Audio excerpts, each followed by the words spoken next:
Hello friends, मैं doctor Mirza वक़ार bag, आपका paediatrician. आज आपके सामने इंडियन जो वैक्सीन्स की प्राइस को लेके काफ़ी मेरे पास क्वेरी आ रही थी कि सर ये प्राइवेट सेक्टर में जो वैक्सीन्स लगती हैं ये कितना कॉस्ट करती हैं, कितनी महंगी हैं, और हमें अगर गवर्नमेंट में लगा रहे हैं तो हम बीच में प्राइवेट में शिफ्ट कर सकते हैं कि नहीं कर सकते हैं, या मैं प्राइवेट में वैक्सीन लगा रही हूँ तो अपने बच्चों को अपने गवर्नमेंट में लगा सकते हैं कि नहीं लगा सकते। इससे रिलेटेड मेरे पास काफ़ी सवालात आ रहे थे, तो मैंने सोचा कि एक दोबारा से मैं एक वीडियो बनाऊं। मैंने पहले भी एक वैक्सीनेशन शेड्यूल के ऊपर एक वीडियो बनाया है, एक मैंने एडल्ट वैक्सीनेशन के ऊपर भी वीडियोस बनाए हैं जिसका लिंक मैं डिस्क्रिप्शन में दे दूंगा, तो आप लोग जाकर मेरे उन वीडियोस को भी देख सकते हैं। आज जो मेरा वीडियो बनाने का मकसद है कि मैं पहले आप लोगों को एक तो जो लेटेस्ट वैक्सीनेशन शेड्यूल है वो इंडियन एकेडमी ऑफ पीडियाट्रिक्स की तरफ से, उसके बारे में डिस्कस मैं करूँगा। फिर उसमें जो वैक्सीन्स लग रही हैं उनकी क्या क्या कॉस्ट है, पेनलेस वैक्सीन क्या है, पेनफुल वैक्सीन क्या है, इनके ऊपर भी मेरे वीडियोस अवेलेबल हैं। तो आप जाके उसको सारे मेरे पुराने वीडियोस में आपको वैक्सीनेशन के ऊपर 3-4 वीडियोस मिल जाएंगी जो आप देख सकते हैं। आज जो मेरा वीडियो बनाने का मकसद है वो वैक्सीन के प्राइस को लेके मेनली है, क्योंकि इसके ऊपर काफ़ी क्वेरीज आ रही थी कि सर ये वैक्सीन कितने का है। अक्सर मेरे पास इंडिविजुअल क्वेरीज आती है कि सर ये हेक्सावैलेंट वैक्सीन कितने का है, ये पेनलेस वैक्सीन कितने का है। तो इसीलिए मैंने सोचा कि आज अपना वीडियो बनाता हूँ। ठीक है दोस्तों, अब देखिए दो तरह के इम्यूनाइजेशन हिंदुस्तान में फॉलो हो रहे हैं। एक है यूनिवर्सल इम्यूनाइजेशन शेड्यूल जो कि गवर्नमेंट ऑफ इंडिया की तरफ से रिकमेंडेड है। वो इसका मतलब है कि ये वैक्सीन हर बच्चे को मिलने चाहिए। अब ये हर वैक्सीन मिलने चाहिए, इसका मतलब गवर्नमेंट हॉस्पिटल्स में वो वैक्सीन अवेलेबल कराए गए हैं और वो वैक्सीन गवर्नमेंट हॉस्पिटल्स में लग रहे हैं। इसके अलावा अब ये आता है कि एक शेड्यूल चलता है इंडियन एकेडमी ऑफ पीडियाट्रिक्स का। इंडियन एकेडमी ऑफ पीडियाट्रिक्स उन वैक्सीन्स को रिकमेंड करती है जो कि मार्केट में अवेलेबल हैं और जिनको बच्चों को लगाना चाहिए। उसमें कुछ है कि आप ऑप्शनल हैं और कुछ ये मैंडेटरी में आते हैं। तो इसलिए दो तरह के वैक्सीनेशन शेड्यूल चलते हैं। एक गवर्नमेंट का शेड्यूल है जो कि थोड़ा डिफरेंट है, और आईएपी का शेड्यूल है जो कि हम लोग प्राइवेट प्रैक्टिशनर्स फॉलो करते हैं, वो डिफरेंट है। उसमें वैक्सीन ज़्यादा हैं और कॉस्टली भी होते हैं। तो ठीक है दोस्तों, पहले तो हम लोग इम्यूनाइजेशन शेड्यूल के ऊपर आ जाते हैं। देखिए बर्थ के ऊपर जो 3 वैक्सीनेशन रिकमेंडेड हैं।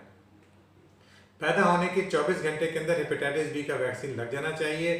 बीसीजी का वैक्सीन भी बर्थ पे रिकमेंडेड है, बट ये थोड़ा आप डिले भी कर सकते हैं। और उसके साथ साथ ओरल पोलियो की वैक्सीन का 0 डोज दिया जाएगा। यानी कि बर्थ के ऊपर 3 वैक्सीन है, BCG, OPV dose 0 and hepatitis B का डोज 1। ये आपका बर्थ पे हो गया। इसके बाद फिर 6 वीक्स, 10 वीक्स और आपका 14 वीक्स पे ये आपके डीपीटी के बूस्टर्स हैं। इसके साथ इसमें आईपीवी इंजेक्शंस इंक्लूडेड जो कि इंजेक्टेबल पोलियो है, और आपको निमोकॉकल वैक्सीन और ओरल रोटावायरस वैक्सीन। यानी कि 6 हफ्ता, 10 हफ्ता और 14 हफ्ते पे आपके बच्चे को काफ़ी ज़्यादा वैक्सीन लगते हैं, इसलिए इसकी कॉस्ट भी ज़्यादा आती है। कॉस्ट पे हम लोग थोड़ा बाद में आएंगे। पहले ये समझ लें कि जब डीपीटी में जो 6 हफ्ते पे, 10 हफ्ते और 14 हफ्ते पे सेम वैक्सीन लगने हैं। अब इसमें आजकल जो प्राइवेट सेक्टर में हम लोग लगा रहे हैं वो हेक्सावैलेंट वैक्सीन लगा रहे हैं, जो कि इजी 6 के नाम से आती है। ये पेनफुल वाली वैक्सीन है। और हेक्साक्सिम के नाम से आती है, वो पेनलेस वैक्सीन है। इसके अलावा इसके साथ रोटावायरस की वैक्सीन जो पिलाई जाती है, ओरल रोटावायरस वैक्सीन और निमोकॉकल वैक्सीन, पीसीवी वैक्सीन। तो यानी कि आपके बच्चे को इजी 6 लगेगा, आपके बच्चे को पीसीवी लगेगा और आपके बच्चे को रोटावायरस की वैक्सीन दिलाई जाएगी। तो ये 6 हफ्ता, 10 हफ्ता और 14 हफ्ते पे ये वैक्सीन आपकी लगेंगी। तो ये आपके बेसिक वैक्सीनेशन इसके पूरे हो गए। इसके बाद फिर क्योंकि अब इसमें जैसे हेक्सा में आपका हेपेटाइटिस बी भी शामिल है, तो अगर आपने 3 डोजेज ये 6, 10 और 14 हफ्ते पे हेपेटाइटिस बी की 3 डोजेज मिल गई, और बर्थ पे आपको एक ऑलरेडी आप हेपेटाइटिस बी की वैक्सीन उसको दे चुके हो, यानी कि आपको ऑलरेडी आपके 2.5-3 महीने 3.5 महीने के बच्चे को 4 वैक्सीन ऑफ हेपेटाइटिस बी मिल चुकी हैं। इसलिए आप उसको 6 महीने की डोज ओमिट कर सकते हैं। 6 महीने में पहले हेपेटाइटिस बी का 3rd डोज दिया जाता था, बट ऑलरेडी अब हम लोगों ने उसको 3.5 महीने में हेपेटाइटिस बी का ऑलरेडी हम उसको 4 डोज दे चुके हैं। तो अब 6 महीने पे जो रिकमेंडेड है जो वो है influenza vaccine. Influenza vaccine government of India के शेड्यूल में नहीं है, ये प्राइवेट सेक्टर में लगाई जाती है। इन्फ्लुएंजा वैक्सीन उन बच्चों के लिए है जिन बच्चों को रिकरेंट वीजिंग इन्फेक्शन हो सकता है, चेस्ट इन्फेक्शन हो सकता है, जिनको कुछ निमोनिया बार बार हो रहा है, या जिनको कुछ कार्डियक प्रॉब्लम है, उनके बच्चों को इन्फ्लुएंजा वैक्सीन लगाई जाती है। तो ये 2 डोजेज लगती हैं, एक 6 महीने पे लगती है और उसके 4 हफ्ते बाद यानी कि 7 मंथ पे ये इन्फ्लुएंजा की वैक्सीन लगती है। अब जो लेटेस्ट आईएपी का रिकमेंडेशन आया है उसमें टाइफाइड कंजुगेट वैक्सीन भी अब 6 महीने पे लगाई जा रही है, जो कि आप 6 महीने से लेकर 9 महीने के बीच में लगा सकते हैं। पहले ये 9 मंथ्स पे रिकमेंडेड थी, बट अब जो लेटेस्ट शेड्यूल आया है इसमें आप TCV vaccine, typhoid conjugate vaccine 6 महीने पे भी दे सकते हैं। अब इसके बाद आता है 9 मंथ्स वैक्सीन। 9 मंथ्स पे हम लोग एमएमआर वैक्सीन देते हैं और टाइफाइड कंजुगेट वैक्सीन देते हैं, या प्राइवेट सेक्टर में ऑप्शनल वैक्सीन में आता है मेनेक्ट्रा यानी कि मेनिंगोकोकल वैक्सीन, आप 9 मंथ्स पे दे सकते हैं। इसके बाद आती है आपकी 1 साल की डोज। 1 साल पे यूजुअली हेपेटाइटिस बी रिकमेंडेड है, सॉरी हेपेटाइटिस ए रिकमेंडेड है, और जो कि अगर लाइव वैक्सीन आप दे रहे हैं बायोवैक ए के नाम से आता है वो सिंगल डोज है। अगर आप किल्ड वैक्सीन दे रहे हैं जो कि हैवरिक 720 के नाम से आता है तो वो आप 2 डोजेज देंगे जो कि 6 महीने के अंतराल पे देंगे, यानी कि पहला डोज आपने 12 महीने पे दिया और दूसरा डोज उसका आप उसको 18 महीने के एज पे दिया जाएगा। इसके अलावा जो जेई वैक्सीन है, जापानीज एनकेफेलाइटिस वैक्सीन है, वो एंडेमिक जोन्स में सब बच्चों को 1 साल के बाद रिकमेंडेड है। अब जैसे लखनऊ है और ईस्टर्न यूपी पूरा है, ये हमारा एंडेमिक जोन में आता है, तो इन सारे बच्चों को हम लोग रूटीनली जेई वैक्सीन 1 साल के ऊपर लगा रहे हैं। जेई वैक्सीन के भी 2 डोजेज हैं जो कि 4 to 6 वीक्स अपार्ट हम लोग लगा रहे हैं, और इसका मतलब 1 साल के ऊपर आपके बच्चे को हेपेटाइटिस ए और जेई का वैक्सीन हो गया। उसके बाद फिर आते हैं हम लोग 15 महीने की वैक्सीन पे। 15 महीने के ऊपर वैक्सीन पे एमएमआर का सेकेंड डोज लगेगा और चिकन पॉक्स का एक सिंगल डोज वैक्सीन लगता है, जो जिसका कि बूस्टर आप चिकन पॉक्स का 5 साल पे दूसरा डोज देते हो। तो यानी कि 15 महीने पे आपको एमएमआर और चिकन पॉक्स का वैक्सीन लग गया। फिर आ गया 18 महीने। 18 महीने के ऊपर आपको डीपीटी का बूस्टर लगेगा, आपको आईपीवी का बूस्टर लगेगा और आपको पीसीवी का बूस्टर भी 15 से 18 महीने के ऊपर आपको लगना चाहिए। तो ये आपके अगर आपके 18 महीने तक आपने दे दिया तो देखा जाए तो आपके सारे आप बेसिक वैक्सीनेशंस कंप्लीट हो गए हैं। फिर आता है 2 साल पे। 2 साल के ऊपर आपको टाइफाइड का जो सेकेंड डोज है यानी कि टाइफाइड का बूस्टर आपको लगेगा, जो कि टाइफाइड कॉन्जुगेट वैक्सीन है। और अगर आपने मेनिंजाइटिस की वैक्सीन इस वक्त तक नहीं दी है तो 2 साल पे आप मेनेक्ट्रा भी आपको लगवाना चाहिए।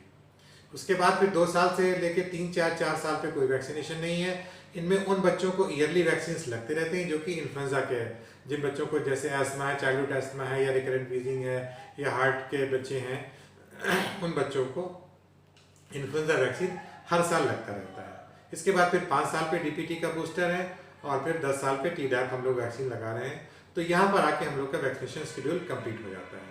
अब हम लोग आते हैं मुद्दे की बात जो कि पैसे है, कि भाई अगर प्राइवेट सेक्टर में हम लोग गवर्नमेंट में वैक्सीन सारी फ्री हैं, और अच्छी बात यह है कि निमोकॉकल वैक्सीन जो कि बहुत महंगी वैक्सीन है और रोटा वायरस वैक्सीन ये भी वैक्सीन महंगी है, अब ये गवर्नमेंट सेक्टर्स में भी काफ़ी सेंटर्स में लगने लगी है। तो मुझे रियली बहुत खुशी है कि जो महंगी वैक्सीन हैं वो अगर गवर्नमेंट सेक्टर में लगने लगेगी तो पब्लिक के ऊपर वैक्सीन का जो बर्डन है, काफ़ी महंगी हो जाती हैं, ये कम हो जाएगा।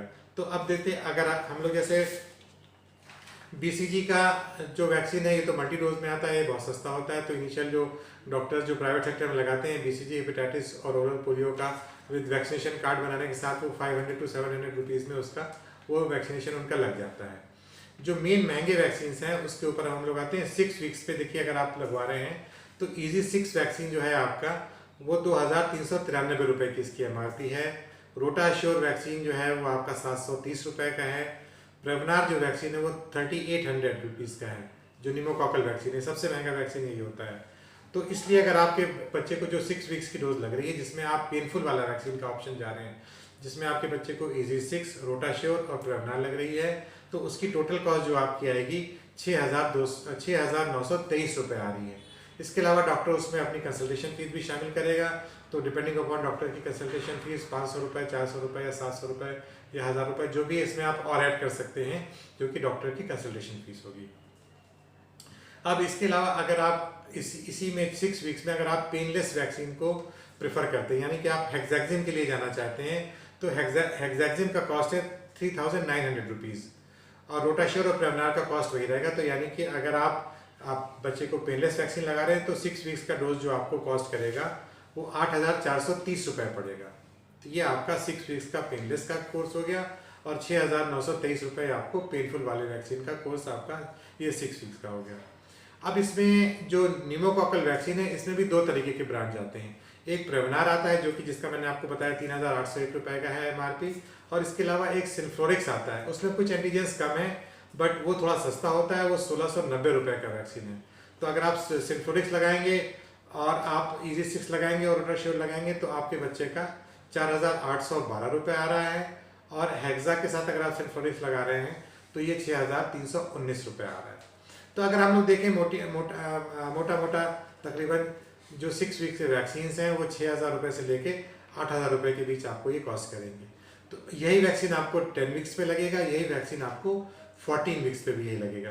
तो यानी कि 6 वीक्स पे आपका खर्चा 6900 रुपये यानी तकरीबन 7000 रुपये, 10 वीक्स पे 7000 रुपये, और 14 वीक्स पे भी आपके 7000 रुपये का वैक्सीन का खर्चा है अगर आप ये पेनफुल वाले वैक्सीन के ऑप्शन पे जा रहे हैं।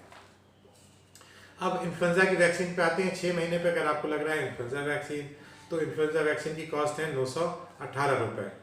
918 रुपये ये जो है वो बच्चों वाला डोज है जिसमें हम 0.25 ml लगाते हैं, और इसका जो एडल्ट डोज आता है वो 980 रुपये का आता है। इसके अलावा MMR का जो ये बहुत सस्ता वैक्सीन आता है 186 रुपीज़ का MMR का वैक्सीन है, और इसमें जो अब नया आया है प्रीफिल्ड सिरिंजेस में आने लगा PFS में, ये 600 रुपये आपको कॉस्ट करेगा। इसके अलावा 9 मंथ्स पे हम लोग टाइफाइड कॉन्जुगेट वैक्सीन लगा रहे हैं। टाइफाइड कॉन्जुगेट वैक्सीन जैसे मैंने बताया कि आप 6 महीने पे भी दे सकते हैं।